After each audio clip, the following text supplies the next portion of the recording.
औज़ुबिल्लाहिमिनश्शैतानिर्रजीम बिस्मिल्लाहिर्रहमानिर्रहीम। शाहिद ऑटो इस्लामाबाद से आज की वीडियो निसान डेज़ 2016 मॉडल गाड़ी पे गाड़ी आई है। हमारे पहले भी आए हैं, शायद भाई नाम है इनका, कस्टमर है हमारे।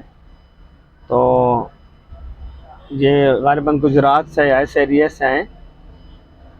गाड़ी की पहले हमने ट्यूनिंग की थी, तो ये तकरीबन जो फ्यूल माइलेज है वो तकरीबन 30 की दे रही है। वो उनका खुद कहना भी है कि 30 की माइलेज दे रही है। यहाँ पे भी ये 22.23 की यहाँ पे शो कर रही है। लेकिन चले वो मैं आपको दिखाता हूँ। पहले इसके मैं आ जाता हूँ जो गाड़ी के फॉल्ट हैं।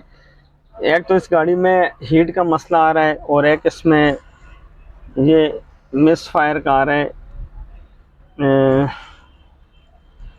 मैं आपको मिस फायर दिखा देता हूँ इसका।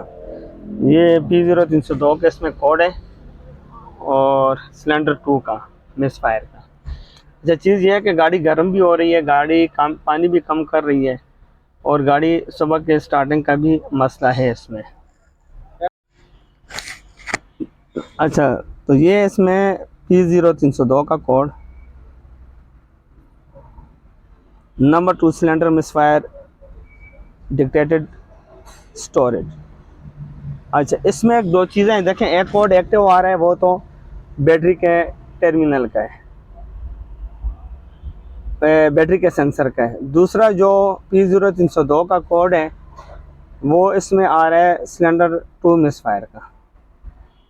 अब ये जो स्टोर कर लेता है उसमें ये चीज़ भी आ जाती है कि एक्टिव जो होता है वो उस वक्त रेगुलर वो चीज़ काम नहीं करती, तो उसमें एक्टिव आता है। स्टोरेज का ये होता है कि जिस वक्त गाड़ी में कोई भी चीज़ काम करे, काम ना करे, और फिर काम करना, जब आप गाड़ी स्टार्ट कर लें और उसके बाद वो काम करना शुरू कर लें, तो उस कोड को ECM स्टोर कर लेता है। तो इस कोड को जो ECM स्टोर किया हुआ है, ये सिलेंडर 2 का जो मिस फायर है, ये इसलिए स्टोर किया हुआ है कि ये बाज़ औक़ात गाड़ी में मिसिंग होगी और बाज़ औक़ात नहीं होगी।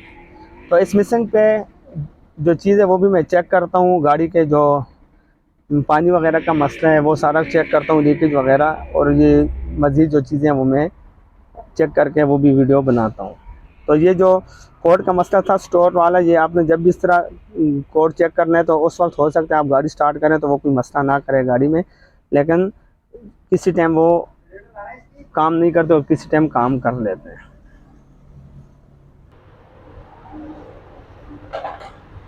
अच्छा जी, अब इसमें यह है कि जो सिलेंडर 2 का मिस फायर का कोड आ रहा है वो इसमें 2 नंबर प्लग पे पानी आ रहा है गाड़ी के, इस प्लग पे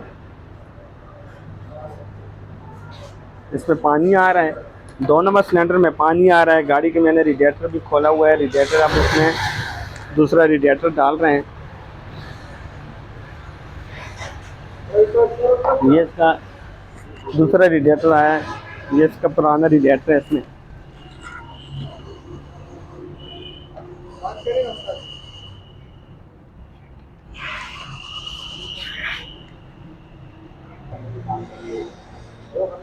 रेडिएटर चेंज करने से गाड़ी में ये फॉल्ट तो ख़त्म नहीं हो सकता है, लेकिन इसमें रेडिएटर इसलिए चेंज कर रहे हैं कि किसी भी गाड़ी में जो फॉल्ट पैदा होता है वो किस रीज़न पे होता है, किस वजह पे होता है, तो वो ढूंढना बहुत लाजमी होता है। गाड़ी गर्म क्यों हुई, गाड़ी ने 2 नंबर सिलेंडर पे पानी क्यों आया, उसकी एक वजह ये थी कि गाड़ी का रेडिएटर नाकिस था। एक कमज़ोर रेडिएटर की वजह पे गाड़ी चल रही थी, जिस वजह से गाड़ी में ये 2 नंबर सिलेंडर का मिस फायर आया और उसमें पानी आ रहा है। सुबह स्टार्टिंग का इसमें मसला आ रहा है। सुबह स्टार्ट करते वक्त गाड़ी लंबे सलफ लेती है और गर्म गाड़ी जल्दी स्टार्ट हो जाती है, क्योंकि जिस वक्त 2 नंबर पिस्टन अंदर से गर्म होता है तो वो पानी स्लीप में खुश्क हो जाता है और गाड़ी की स्टार्टिंग ट्रबल नहीं करती फिर। लेकिन जिस वक्त आप फर्स्ट टाइम गाड़ी स्टार्ट करेंगे तो उसमें स्टार्टिंग लंबी आती है इस तरह के पार्ट में। ये जो चीज़ है इसमें, तो अब इसके बाद इसके इंजन में सब्जी दूसरी डालनी चाहिए, लेकिन हम इस वक्त इसमें रेडिएटर चेंज कर रहे हैं। रेडिएटर सिर्फ इस मकसद के लिए चेंज कर रहे हैं कि दोबारा भी हमने चेंज करना है। जिस वक्त इसमें हम असम्बली डालेंगे तो फिर भी रेडिएटर चेंज करना है, क्योंकि रेडिएटर की वजह से ही गाड़ी में ये फॉल्ट पैदा हुआ था। अब इसको हम रेडिएटर डाल देते हैं। जो मिस फायर वाला मसला है, इसका मिस फायर वाला इसका जो मसला है वो बाद में हल होगा। जी, तो ये जो मिस फायर है वो तो तब ख़त्म होगा जब हम इसमें इंजन असेंबली डालेंगे। तो अभी इस इंजन असेंबली डालने के लिए, क्योंकि कस्टमर तो सोच में नहीं आता कि हमने आगे जाके इंजन चेंज करना है, लेकिन इसकी इंजन असेंबली हम डालेंगे। खाली गैसकेट इसलिए नहीं डालते कि गैसकेट में ये रिकवर नहीं हो सकता, ये दोबारा फिर आगे गर्मियाँ हैं फिर मसला आ जाएगा। और जो मिस फायर वाला जो इसका मसला है वो असेंबली पे रह जाएगा। लेकिन इसके साथ जो फॉल्ट पैदा हुआ था वो रेडिएटर की वजह से हुआ था। रेडिएटर अभी हम डाल रहे हैं इसमें, और फ़िलहाल इसी तरह गाड़ी को स्टार्ट करेंगे। लेकिन इस तरह जब फॉल्ट आए तो उसमें एक चीज़ याद रखनी है कि कभी भी गाड़ी में इस तरह का कोई मसला है तो उसकी एक रीज़न लाजमी चेक करनी है कि किस वजह पे ये फॉल्ट पैदा हुआ। तब जाके गाड़ी की एक लॉन्ग लाइफ बनती है उस चीज़ की, जिसकी हम रीज़न निकाल देते हैं कि भाई फॉल्ट पैदा होने की क्या रीज़न थी। रेडिएटर चेंज करने के बाद इसको हम वापस अभी फिटिंग करते हैं, गाड़ी को स्टार्ट कर लेंगे। और जब इंशाल्लाह अगला प्रोग्राम इसका बनेगा फिर वो असेंबली डालने वाला या जो कुछ भी होगा वो करेंगे।